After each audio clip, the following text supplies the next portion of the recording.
You are listening to the Billy Dees Podcast.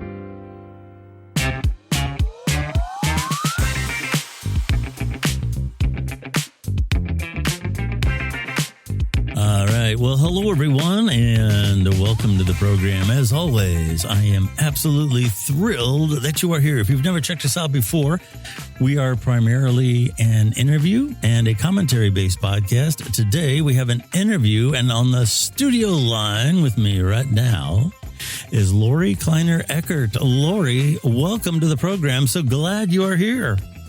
I am so glad you have such an amazing program to be on. Thank you, Billy. Well, that might be giving me a little too much credit, but I'll take it. I will absolutely take it. We've had a stretch of some current event political type stuff, so it's so nice because to have an interview like yours come in, because you are kind of like one of those motivational people, one of those good nature people, right? Am I right in assuming that? Yes, I am a rah-rah cheerleader here to tell you life is difficult, but you can do it. Well, that's interesting. Yeah. The book is called, and we had a conversation about this. It's High on Life, but if you look for this book, it's not spelled that way. It's CHAI. So it's High on Life, unpacking everyday wisdom, stories of vulnerability, strength, and the human heart.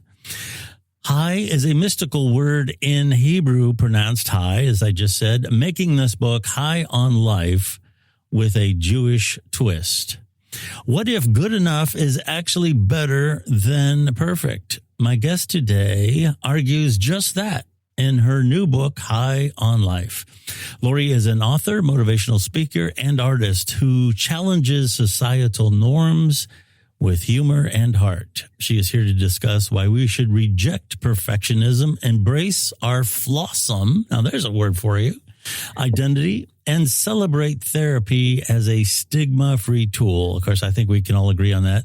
Find a joy in small victories, like finding a new recipe or whatever it is that you're doing, and don't sweat the big stuff is kind of what I would interpret that as. Is that correct?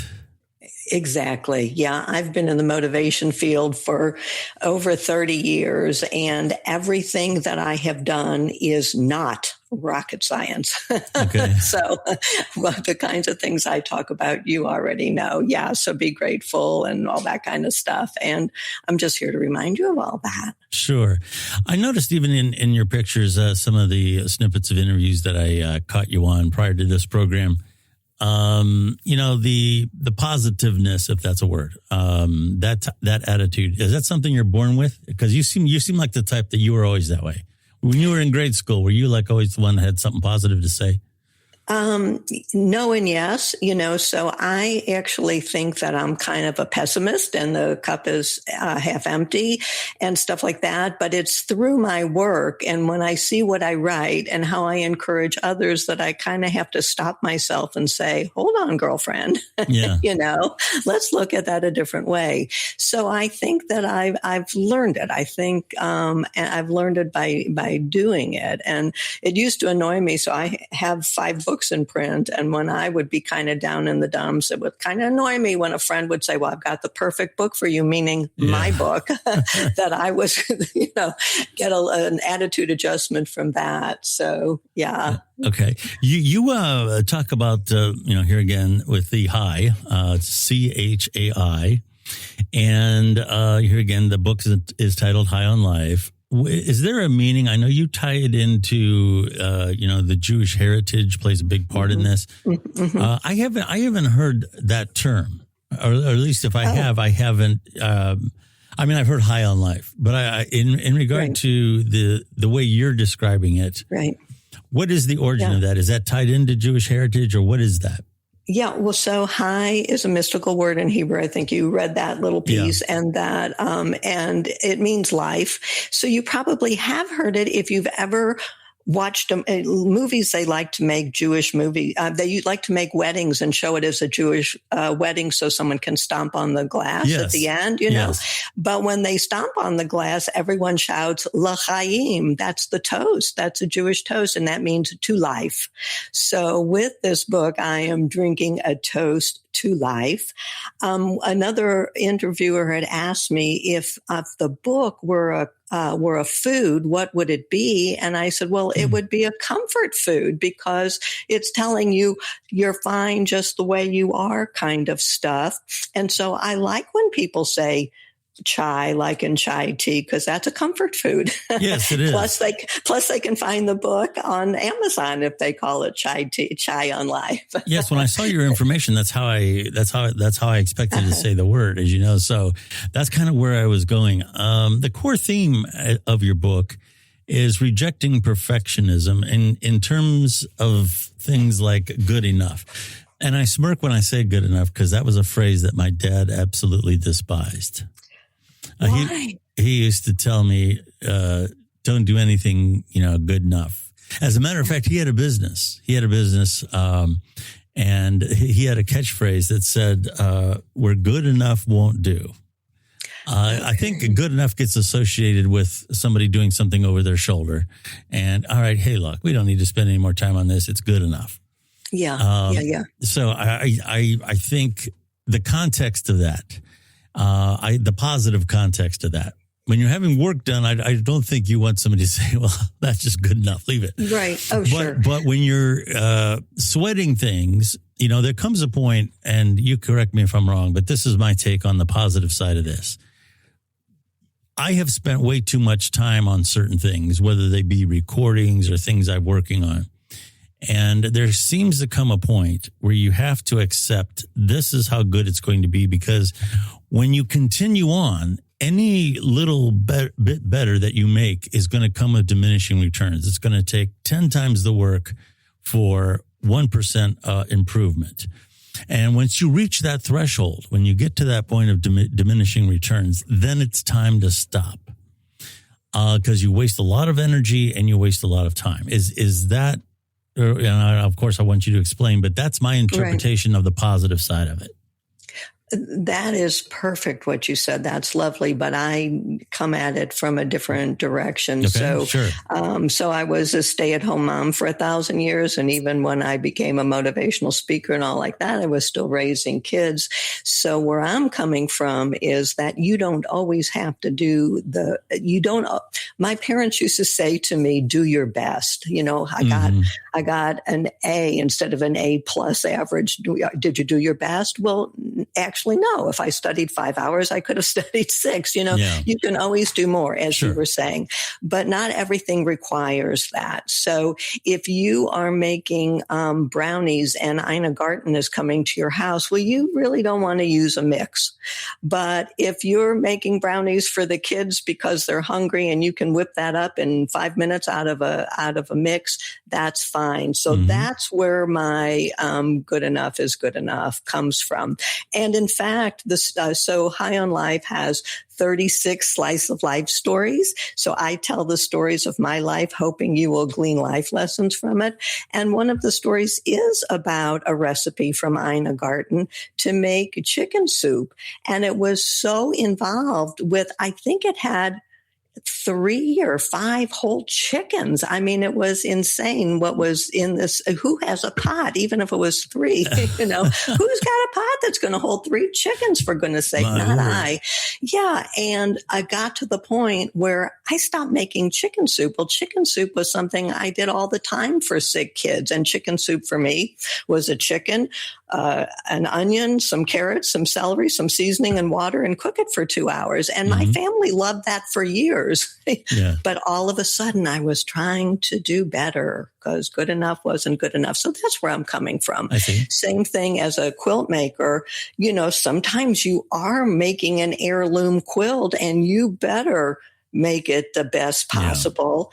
But sometimes you're making a quilt for a baby and it's going to be washed 10,000 times. So it does not have to be your best effort. So you have to look at the situation and see where you are. Sure. And for your examples, it's really like with publishing, with writing, I think you can always find another error. You can always find, and I have some friends who are writers, but they haven't gotten anything published because they're still puttering on that first story. And meanwhile, I've got 5 books in print. I've written 175 blogs. I've written 252 book reviews. I promise you that there are errors in them.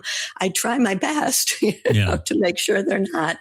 But, so sometimes have I convinced you of my meaning of good enough is good enough? Absolutely. Yes, yeah, I absolutely think so. Yeah, you have to put your time where it's important. And especially when you're juggling a lot of things and you got a busy life. Kids, family, a lot of people are taking care of their parents now. I'm in an age group where a lot of people are taking care of their parents. Right. You can only get so much done. Right. And not everything has to be perfect to get through.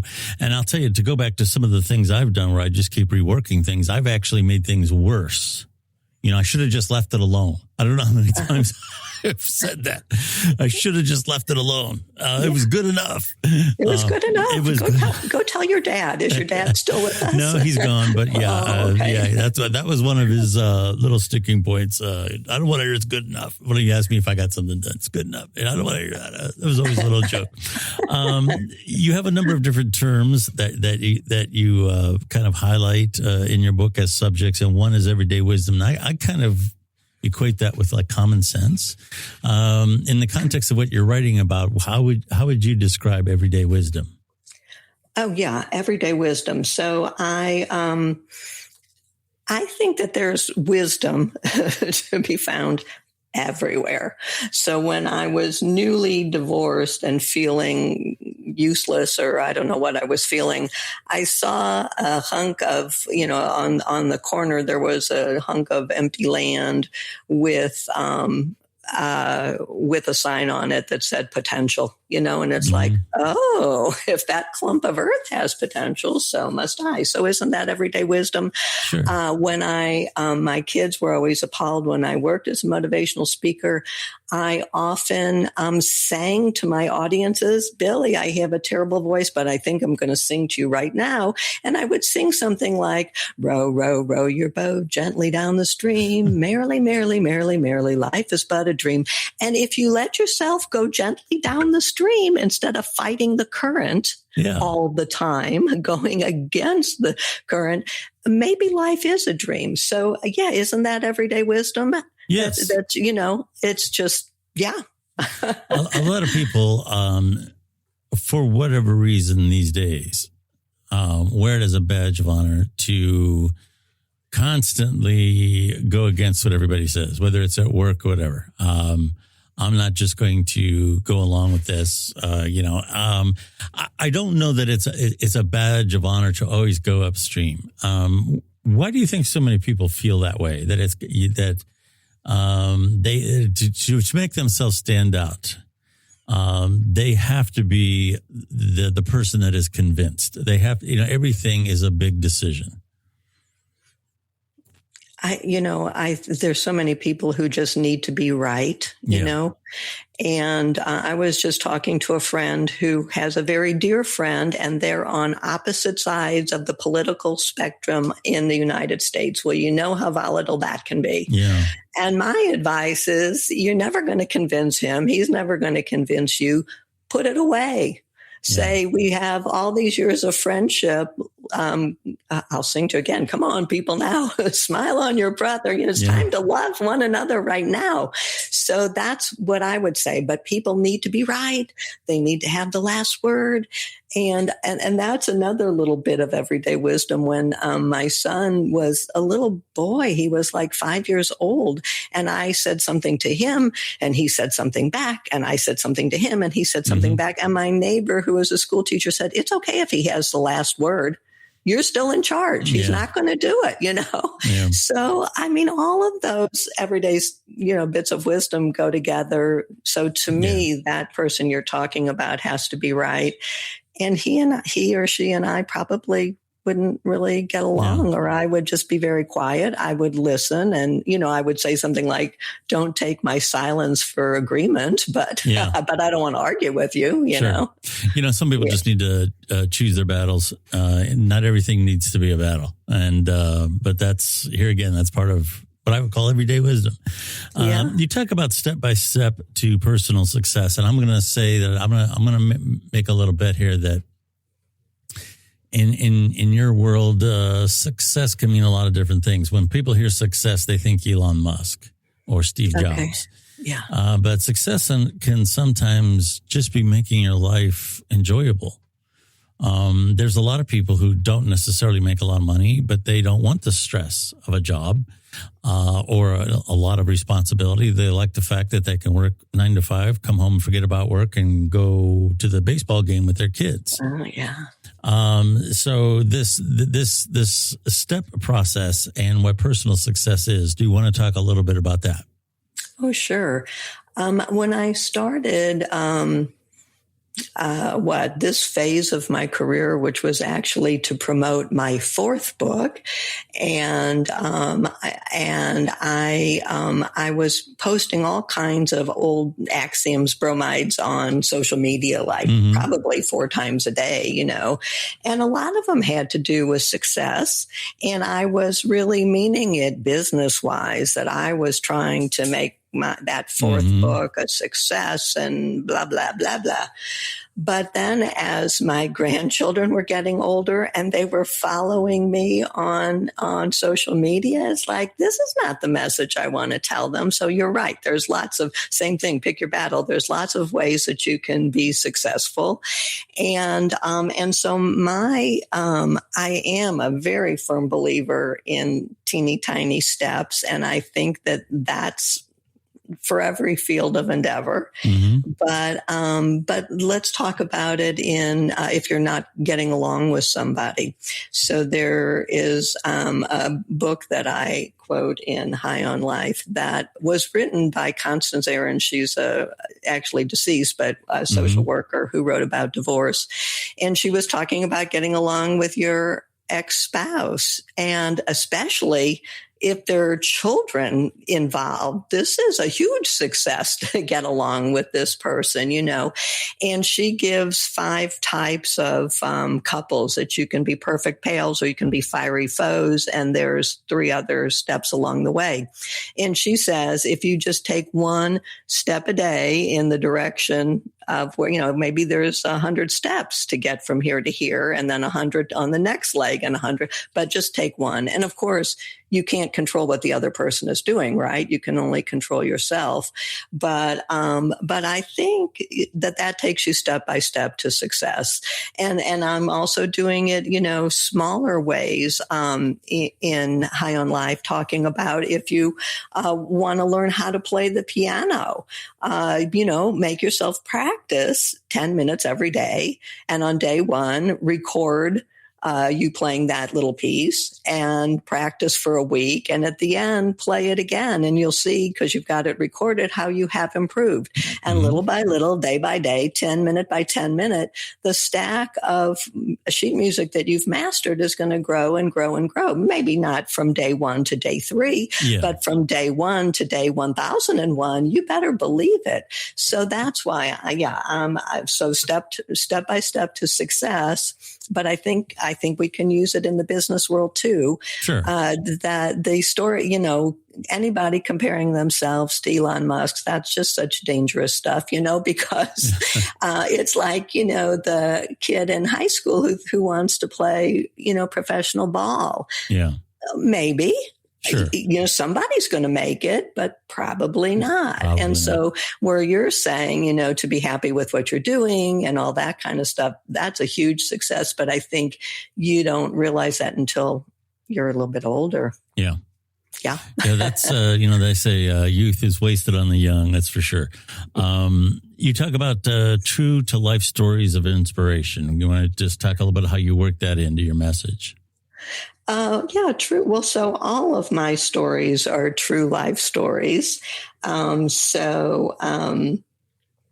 One of the stories is called 30 Reasons to Be Grateful at my at my granddaughter's soccer game. 30 reasons, Billy. Can you imagine? Wow. So I wrote it, and it started off with having difficulty finding a parking place. And it was a really hot day, and we were all afraid the kids were going to pass out and all that kind of stuff. But there was one, this is what really was the impetus for me to write this piece. There was one other grandma there who had her shirt on inside out, but it wasn't me, So, so that was the starting point. Yeah. And I wrote 30 reasons. So finding the parking place, having, getting home afterwards to air conditioning. It was a hot August day, having cold water in the refrigerator to drink. And the moral of that story. So every story in High on Life has a one-line takeaway that's illustrated. And that one, again, not rocket science, but there's always something to be grateful for. So all of my stuff they're all stories of my life, not the kind of story that a biographer would write, and then on August 7th, 2023, she went to her granddaughter's soccer game. No, it's not that kind of stuff, but it's all in the little stuff. Yeah. Yeah. Sweat the little stuff, that kind of little stuff. We got to sweat the important stuff. I noticed the topic of reinvention coming up a lot. You talked about life after divorce, which a lot of people have a hard time with. For some reason, that can be really devastating for some folks. A lot of times it can, you lost a job that you had for 15 or 20 years. And I think men probably, at their detriment, it's not necessarily a good thing, but I think men associate their success, their ability to provide with their self-worth, with their personal self-worth. I don't think women are quite as bad at that, but everybody can. But men can sometimes just be absolutely devastated when, they're no longer a cop or whatever. Yeah. Why is reinvention a thing that, I know the obvious word, reinvention has to be part of how we evolve, but it's really something that you should look toward when a big change comes and not think about what you've lost. How do you teach yourself to do that? Well, my philosophy is that we all have just tons of experience in reinventing ourselves, because I count the happy reinventions and the sad ones. So there was a Broadway musical where the opening line, Avenue Q, where the opening line was for a guy to come out on stage waving a piece of paper. And he said, "I just got a bachelor's degree in English." And the second line is, "What do you do with a bachelor's degree in English?" So here he is at a happy reinvention. He's now reinventing himself as a postgraduate of college. And what do you do? So the same thing when you have a baby, you're not done. You just started, so that's a reinvention. You used to be a pregnant person or a father to be, but now you're a parent and this little thing is squalling all the time.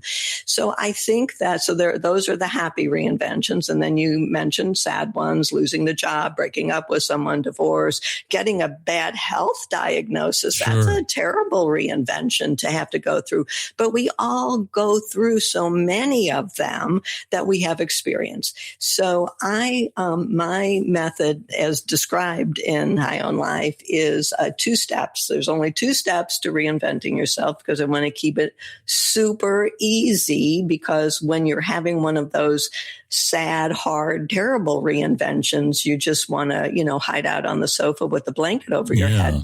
So you have to do 2 things. You have to have a healthy routine, and that's different for everybody. But what do you do every day when you're in a good space, So I hope that means you shower and brush your teeth and make sure, you're looking into your sleep hygiene and eating proper foods and stuff. But whatever you do when life is good, you got to do that every day, and especially on the bad days. So that's step number one. And step number two is back to those teeny tiny steps. You have to take a step a day in the direction of your new life.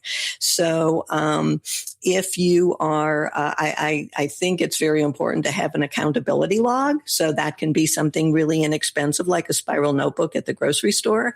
But you have to write down the day's date and what you did, what your one step was. And if you're just lost a loved one, you just learned you have cancer or something like that, you only have to do one thing a day, and it can be a teeny tiny thing. But if you're having a happy reinvention, that you graduated from college or you just got married or whatever, maybe you can set a timer. That's kind of a hack that people with ADD use. You set a timer for 5 or 10 minutes, and you're active pursuing whatever. So in like 10 minutes, you could probably send several emails. You could probably make a couple of phone calls, and you write all those down in your accountability log. But if the next day you're not quite in that frame of mind, you don't have to do 5 the next day. You only have to do 1 a day. And you're going to find out some of them were missteps and some of them were side steps. And it just doesn't make any difference. You just have to keep trying and trying and trying. So one step at a time. So it is a very, very easy methodology for reinvention. And the first time I used it was when I was going through empty nest syndrome, and the silence in the house just felt oppressive. It felt like it was holding me to the sofa, like there was a 10-ton weight on my chest. And my activity, once I allowed myself to start doing stuff, the first thing I did was make a contact with volunteermatch.com. So you can find volunteer opportunities in your area. Oh, wow. Yeah. And there's some really cool ones, like different charities run the concession stand at the ballpark, and you can go help run the concession stand at the ballpark, or I found what I found was the March of Dimes, and I stuffed envelopes for them. And it was such a wonderful cause and such wonderful people. So in that reinvention, it probably took me 5 phone calls. It took me a week, but it was all written down in my notebook. And it was wonderful. So my problem, though, is worrying about men, because they really don't talk it through, and they really are so tough and want to do it on their own. So I also hope that they, one of my stories is about, getting professional help if you need it. There's just absolutely no reason not to. But you don't have to. You can just find a friend who's easy to talk to. Yeah. And that's what you said to me. Was I always optimistic, seeing life on the positive side? And I don't think I was, but I think I was able to tell people about that. So when I was in high school, people used to call me with their problems all the time. And I'd get off the phone crying, and my dad would say, if you can't talk on the phone without crying, then no more talking on the phone. So I was giving them a pep talk. And so that's what I've done. But then for me, I've always been able to see sadness all around me. When my daughter, my youngest child, was a senior in high school, it was the first day of school, and the parents were doing breakfast for the kids, and I was a parent helper, and I was just heartbroken looking at all the kids. I'm thinking, certainly someone here thinks their hair is horrible. Certainly someone here doesn't like their outfits. Certainly someone here is concerned because their face broke out. I just saw that's all there behind those smiles. So, so I've always seen the pain in the world, but life is difficult, but you can do it. I'm your rah-rah cheerleader. Awesome. You're the rah-rah cheerleader. That's fantastic. Self-acceptance, I think, would probably be one of the terms to kind of talk, in terms of the key points of your book. That's probably the one thing that we haven't covered yet. What is self-acceptance other than what it says literally? I mean, we understand the words, but what does that mean in practice? Yeah, that's really something I think is my main lesson in my life, is trying to find self-acceptance, because I'm always, like I say, my parents said, do your best. Well, I had to do everybody's best. I had to be number one, to know that I had done my best, because I did everyone's best. So self-acceptance is tricky for me. And Richard Bach, who wrote Jonathan Livingston Seagull, he said, we tend to teach best that which we most need to learn. So that's one of the lessons I'm trying to learn. And indeed, in High on Life, every story has one image with a one-line takeaway, but the story on self-acceptance has 3 of them because I'm struggling with it. So, I've done some counseling myself, and there's something called CBT, cognitive behavioral therapy. Mm-hmm. And I developed a mantra that I use. So my oldest grandchild is named Tilly, Tillie, and my mantra for the whole world is, using Tilly, think instead like life is excellent. So, give yourself that. But since my name is Lorie, I can do think instead like Lorie is excellent. So, so I'm using positive talk, and I do come across as a positive person, which I'm learning from my professional work, which is marvelous and wonderful. And here I am. But meanwhile, Anthony Bourdain committed suicide. So if you're struggling, call the suicide helpline, call a counselor, whatever. You do not have to go it alone. But, for self-acceptance, I'm a real good friend to people, but you have to be an equally good friend to yourself. And would you, when I'm down on myself, and one of the quotes is, I think, tell the negative committee inside your head to sit down and be quiet, So all of these things give me a chuckle, but they're worth $1 million because they're just so absolutely true. And so self-acceptance was my starting point. My first book is called With This Ring, I Journey, and it is the journey towards self-acceptance and love. And it's a series of vows you might make to yourself as you start a new portion of your life. In my case, I was getting divorced, and the vows started, I love you is the sequel with acceptance and love of the self, the story that must come first. And I wrote that in probably 1995, and I'm still working on it. It's a work in progress, but I'm a lot better at it. And think instead like Lorie is excellent. That's where I tell myself that with some regularity. Yeah. Do you struggle with self-acceptance? Do men? I don't know if men do. Well, I think, you talked about like aging can be a thing that has, can bring you down. And you talk about using humor to, combat that a lot. And I think that humor does work, to a degree with me anyway. I can always say something like, I'm not 21 anymore. Everybody calls me sir now as opposed to Bill or whatever. But there's a serious side to it. One of the things that I worry about in the future is I've always been very physical. I'm a 6'1", I was always big in school. I was always strong. I never got picked on. I could always take care of myself. And I was at the grocery store the other day, and I saw, the term little old man. Somebody was hunched over and could barely lift his things into his car. And how vulnerable he looked, and looking at the world as a threat, as everybody being a potential threat, is something I'm going to have a hard time with. When it comes to, I'm always going. I don't feel, I always want to feel that gregarious self when I'm walking through a parking lot. I don't want to feel like I have to look around, and the slightest thing is going to become a threat. Yeah. I don't know. That's one of the things that I'm struggling with now. I'm still in good shape, still relatively young, but I'm at the point in life, just being honest, I'm closer to the end than I am the beginning. That's just the way it is, So, that's part of something, getting back to acceptance. You have to find a slot for it. And I think I'm going to have a hard time finding that.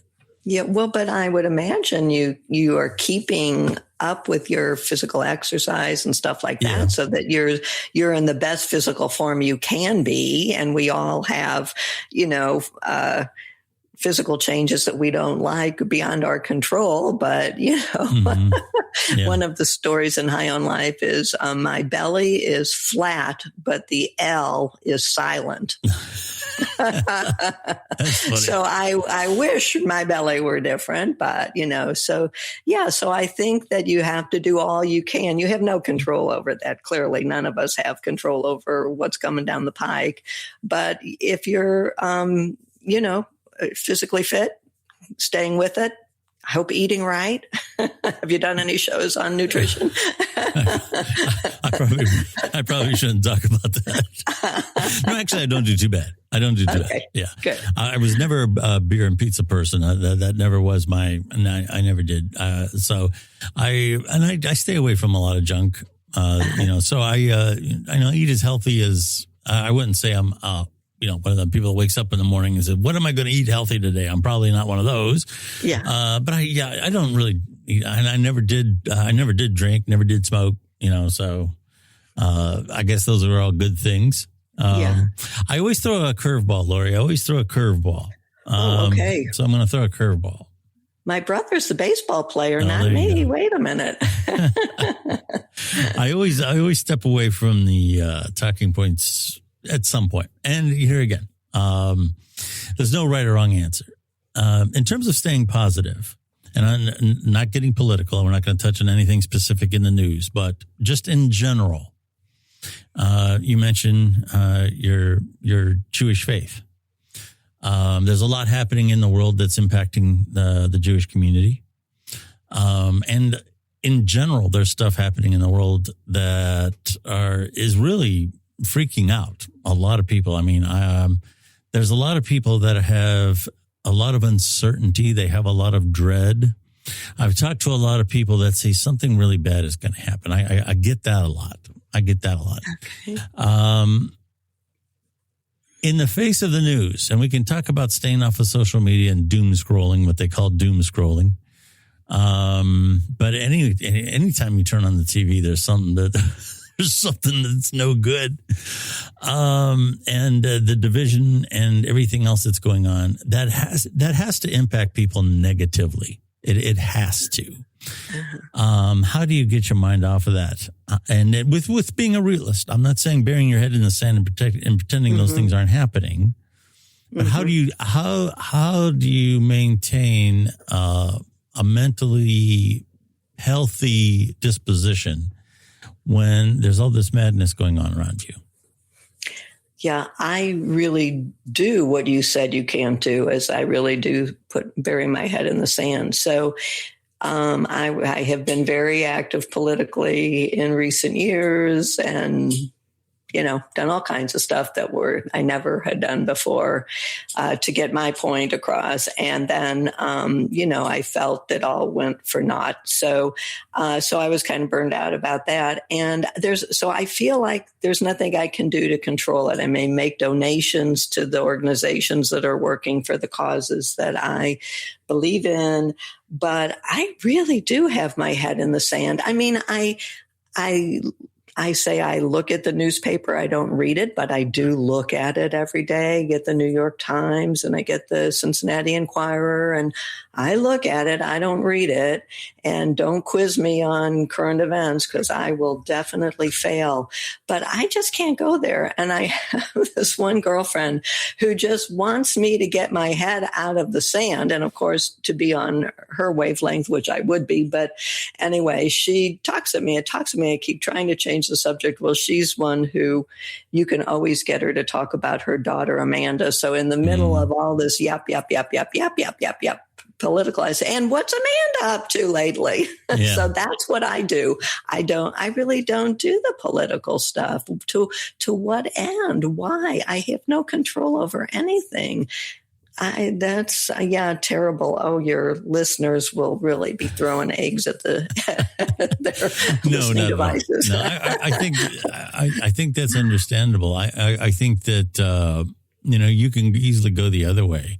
A lot of people that I've known just have got so immersed in it that they've equally lost their sense of reality and have an artificial sense of doom that isn't there either. Yeah. And it's hard to strike that balance, increasingly hard to strike that balance. But like you said, when things are getting too much, mental health services are available now more so than ever. Mm-hmm. And you had mentioned stigma in some of your stuff. I think the stigma to that is getting much better than what it used to be. I hope so. Yeah. I hope so. Yeah. And there's so many ways to reach out. There's organizations like NAMI, and you mentioned this, the Yes. suicide hotline. Yes. There's so many things in your community. As a matter of fact, you could probably, depending on what community you're in, call your local government, local hospital, see if there's groups that can get together. There's a lot of things that are available now to help your mental health. And if you do have to seek a professional, and if it's getting to the point where your depression is going on for more than a few days, and it's beyond just being unhappy, it's affecting your life, then you might want to consider getting some help. Would you agree with that? Oh, 100%. And you stated it beautifully. Yes. And I hope that everyone can hear. One of my stories in High on Life is that I saw a psychologist. I started to see her when my son was 14. He's going to be 50 any minute now. But the psychologist retired after we had been together about 20 years. So am I telling you that I find no stigma in that? And it was wonderful. She just, I'm not telling you I was depressed the whole time I was with her. I was not, but she kept me on track, and it was wonderful. But I'm doing it fine on my own without her since she retired about 10 years ago. But if I fell in a black hole emotionally, I would definitely seek help. Yeah. Yes. Yes, you said it so beautifully. Thank you. Oh, well, thank you. We've been talking. Author is Lorie Kleiner Eckert, and the book is High on Life. Again, CHAI, High on Life, Unpacking Everyday Wisdom, Stories of Vulnerability, Strength, and the Human Heart. Where can people find the book? The book is everywhere that books are sold. And so, Amazon and Barnes & Noble, every place. And they can, and if they can't find it for some reason, they can find me. So if you do LorieKleinerEckert.com, you'll have millions of things about me. I probably don't sing on my website, so you won't get that. But if you write me at LorieKleinerEckert.com, I'll sing for you. That's nice. Well, it's been a pleasure talking to you, Lorie. We all need a little positive sensibilities in our life, some positive sensibilities, and you seem like you do your best to provide that for folks. Thank you. I try. And thank you for what you do, too. Oh, well, you're very welcome. Thank you.